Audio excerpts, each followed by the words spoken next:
Missouri Valley takes another quicker approach to student success and student affairs marks to march into the second month of the semester on the right note.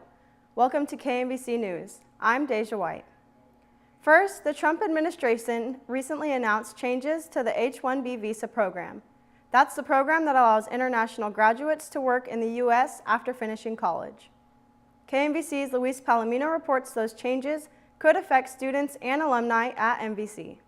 Policy here, $100,000 a year for H-1B visas. The Trump administration changes to the H-1B visa program are making it more costly for companies to hire international workers, and for students, it raises uncertainty about their future careers in the U.S. Not affect them right after graduation because they have access to OPT right after graduation, so they can have a full year of work permit. Students who are finishing their undergraduate year have the chance to work 1 year under their OPT program, but some alumni currently using their OPT extension have been directly affected by this new rule.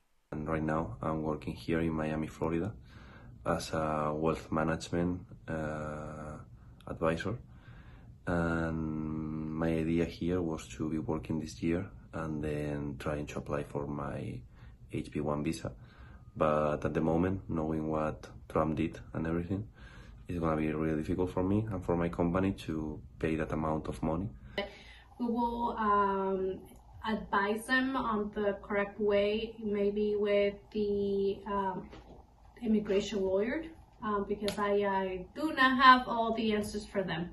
Until there are answers or further updates about international visas, the path forward for Missouri Valley international students is still using their OPT when finishing college. KMVC News, Luis Palomino.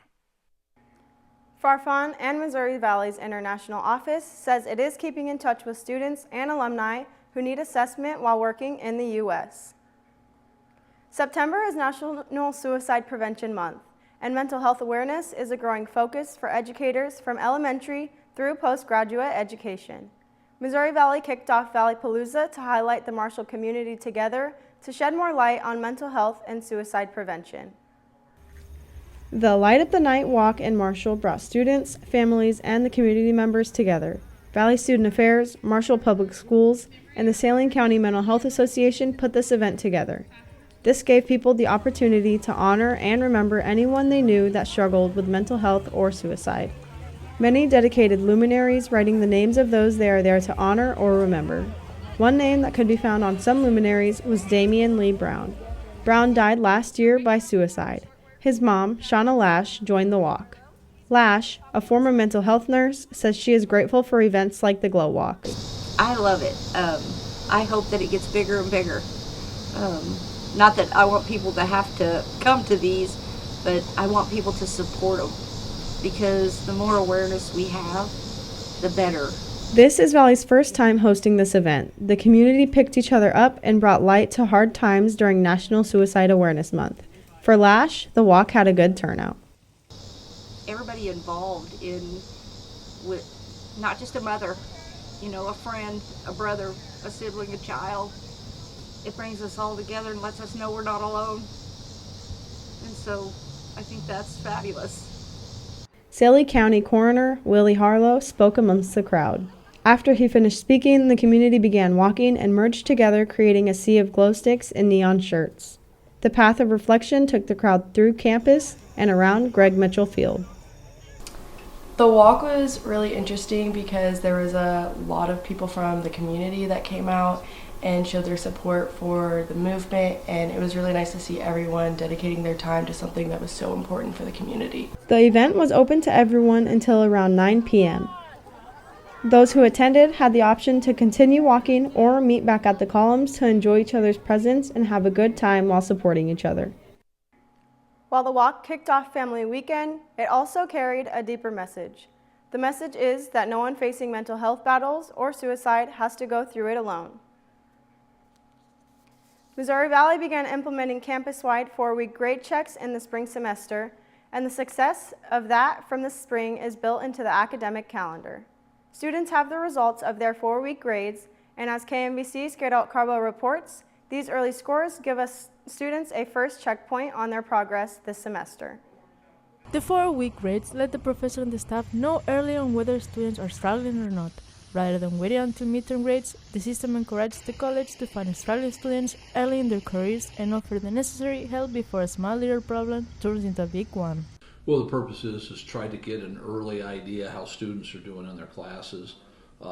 We've always had midterm grades, and that we felt it'd be better if we could find out sooner if a student is struggling and try to intervene and take corrective action just earlier. When a student scores a low grade, the student success office sits with them and asks what is going wrong, be in terms of attendance, assignments, test results, or personal obstacles in life, and helps them devise a roadmap to get back on track. If all your grades aren't where you want, then you just try to look at how you're approaching things and what changes can you make to help. And then always, we encourage them to communicate with their professors. Go by and see the professor during their student hours and meet with them and ask questions in their office. And it also demonstrates to the professor that the student cares about his grade and is interested in the subject. The college reminds students that these early grades are only a checkpoint, giving them the chance to adjust and take advantage of resources available on campus. Caral Garbo, KMVC News. 4-week grades provide the students with options. It's a way to build on good starts to a semester, and it's an early window to correct bad habits and make use of support services in order to guarantee success to the end of the semester. Missouri Valley's Business Association is taking steps to help students with internships and jobs with resume workshops. Resume workshops are a main focus for the association. The most recent workshop was led by Becca Wright. Wright presented giving examples on good and bad resume work in steps so students could retain and actively use her help. Students also had the opportunity to meet with Wright one-on-one for personal advice. Some students are traveling to the Federal Reserve Banks of Kansas City with the Business Association to get firsthand experience with the national banking system. Missouri Valley and Baker are two of the founding members of the Heart of America Athletic Conference and are first and second in wins for NAIA football, with Baker holding the top spot. The Vikings haven't beaten the Wildcats since 2017, and the 2025 Baker team entered the game without a win. Missouri Valley's Tamel Staples threw 2 interceptions, and Bruno Kincaid missed a field goal, all in the first quarter, and Baker built a 10-0 lead in the second quarter. It was 17-3 when Staples hit Khalil White for a 3-yard touchdown pass, and Valley was back within 7. Baker went 75 yards in 8 plays to make it 24-10. Silas Morton's 6th touchdown of the year brought Valley within 1 score heading into halftime. Third quarter, Kincaid from 53 yards out was good, and the Vikings trailed by 4. Again, the Wildcats answered with a touchdown drive, extending the lead to 11, and again, Valley made it close. Morton scored from 4 yards out, and the 2-point conversion was good.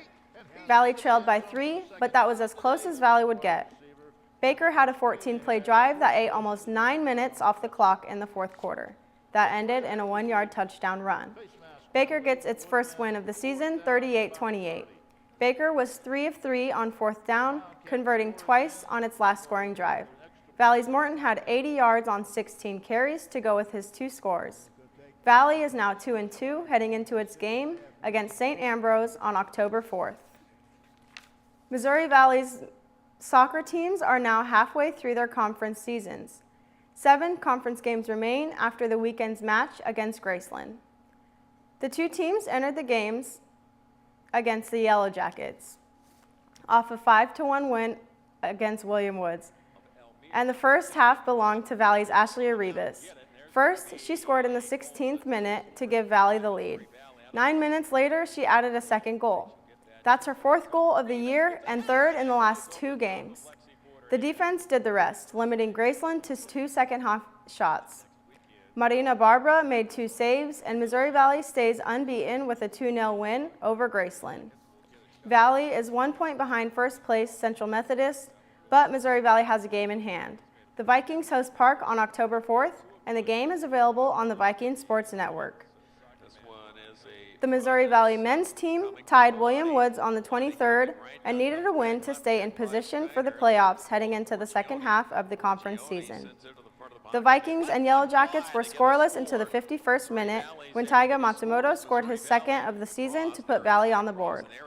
Matsumoto's third goal of the season came 13 minutes later, and the Vikings had a 2-0 lead with 26 minutes to play. Graceland scored to make it a one-goal game, but Bartomeu Trios scored 43 seconds later to push the lead back to 2. Davor Marinkovic scored 100 seconds after that, and Valley gets its second conference win with the 4-1 win. The Vikings are now 2-2-2 in league play, 6 points behind the standings leaders, but in the running with 7 league games remaining. Valley steps out of conference on the 30th to play Hannibal LaGrange before its heart match against Park on October 4th. The Missouri Valley women's volleyball team is also fighting for playoff position as it heads into October. The Vikings made the return trip to Fulton, Missouri on the 22nd to take on William Woods. The Owls topped the Vikings 3-1 in the match in Marshall on September 9th. The Vikings trailed 2-1 before hitting their stride.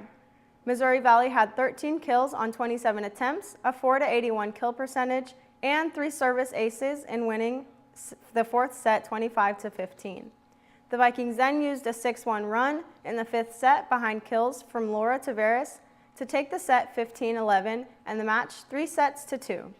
Olivia Randolph had 18 kills, and that led 3 Vikings with double-digit kills. Kellen Fitzgerald had 28 assists, and Anna Franco made 18 digs in the win. Missouri Valley is 9-8 overall and 3-4 in Hart Conference play. The Vikings host Missouri Baptist on October 7th. That game is on the Viking Sports Network. The Missouri Valley Rodeo teams both won first place at the West Alabama Rodeo, taking the top spot in 5 different events, and each team winning by 200 points or more. For the men, Cooper Heimberg and Colin Rowland tied for first in bareback bronc riding, while Judd Pope topped the saddle bronc riding event. On the women's side, Addie Williams was first in breakaway roping, and Addie Durr won the goat tying event. The pitch was perfect, sometimes. Karaoke night in the Malcolm Center produced a symphony of sound as students belted out some of their favorite, better, singing in the shower songs. Even though students were shy at first, the energy started to build up as the song requests started to pile. From Tangled songs to Nicki Minaj hits, the small crowd was loud enough that they did not notice one of the mics was off. KMVC's news executive producer, Chaz Maddie, notes, there's probably a reason for both of those factors. Before my mic gets turned off, the next edition of KMVC News is October 7th with a look at the weekend's Valley Experience Day. I'm Deja White, and this is KMVC News.